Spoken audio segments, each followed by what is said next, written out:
Good morning, class. Today we are going to discuss the atomic properties of group 16. After completing modern periodic table, after studying about modern periodic table, we are moving to group number 16. The group number 16 is oxygen, sulfur, selenium, tellurium and polonium. Group number 16 belongs to P block elements. Group number 16 जो है वो P block का है और इसके अंदर ये 5 elements हैं, ऑक्सीजन, सल्फर, सेलेनियम, टेलोरियम और पोलोनियम। तो इनकी आज हम एटॉमिक प्रॉपर्टीज पढ़ेंगे only.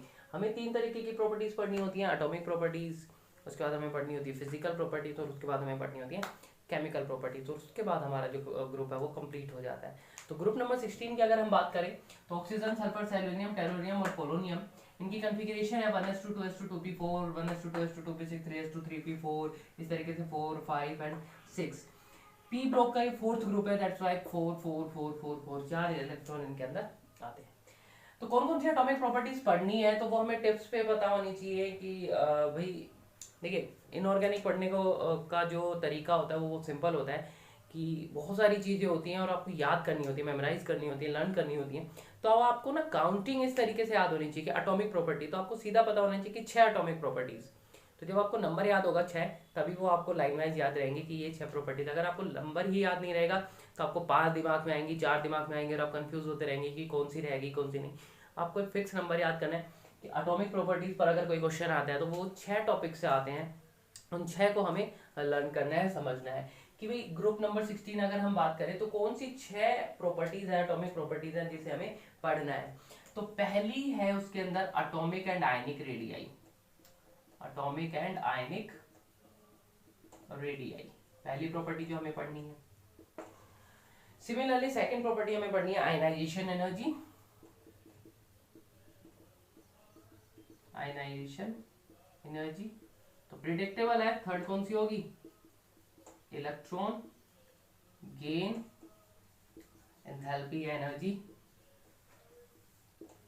Atomic, ionization, electron gain, electronegativity, ये तीनों एक साथ ही आती हैं, हमेशा आपको पता ही है, पढ़नी है इलेक्ट्रोनेगेटिविटी।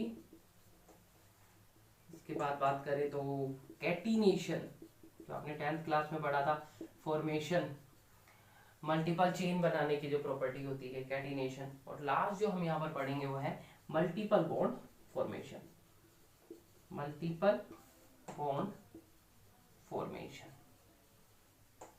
ये 6 प्रॉपर्टीज हमें पढ़नी है, atomic, ionic radii, ionisation energy, electron gain, electronegativity, catenation and multiple bond formation.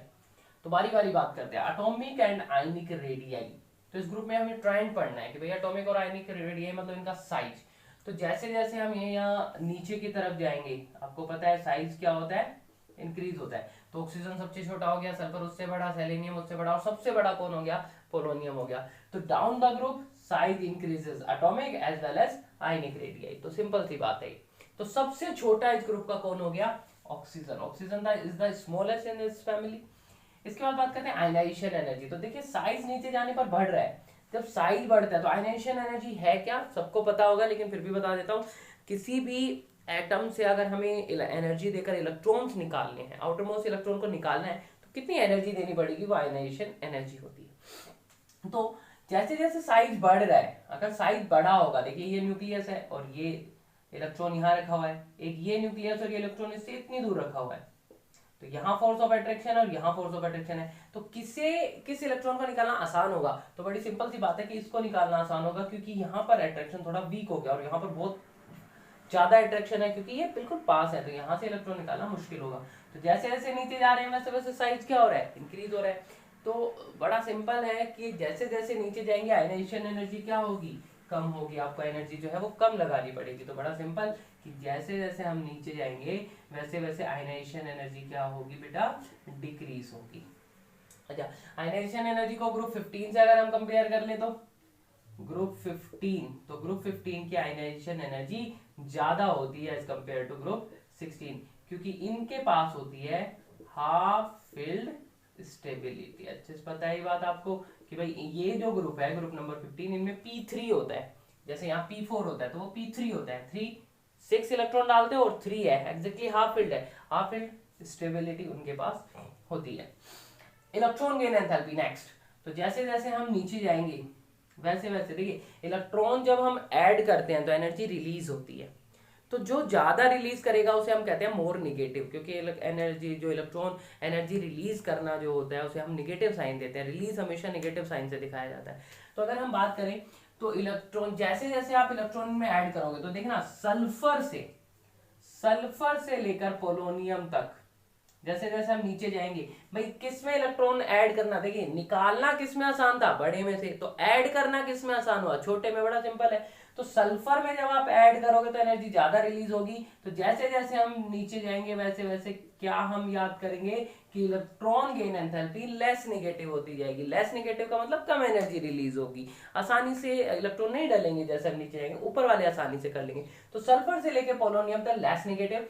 और यहाँ पर एक स्पेशल केस आ जाता है, ऑक्सीजन का साइज सल्फर के साइज से छोटा होता है, फिर भी सल्फर के अंदर इलेक्ट्रॉन ऐड करना आसान होता है, क्योंकि ऑक्सीजन का साइज इतना छोटा है कि उसके इलेक्ट्रॉन जो है वो धक्का मुक्की करते हैं, रिपल्शन करते हैं, दैट्स व्हाई उनके अंदर इलेक्ट्रॉन ऐड कराना उतना आसान नहीं है। तो ये एक आपको याद रखना है कि sulphur is having more negative electron gain enthalpy than oxygen। तो ये बहुत एक्सेप्शन से क्वेश्चन बनते हैं, इसलिए बहुत इंपॉर्टेंट हो गया, ये आपको ध्यान रखना है कि जैसे जैसे हम नीचे जाते हैं लेस नेगेटिव। लेकिन ऑक्सीजन और सल्फर के केस में उल्टा है, ऑक्सीजन छोटा है सल्फर बड़ा है, ऑक्सीजन की ज्यादा नेगेटिव होनी चाहिए थी लेकिन होती है सल्फर की।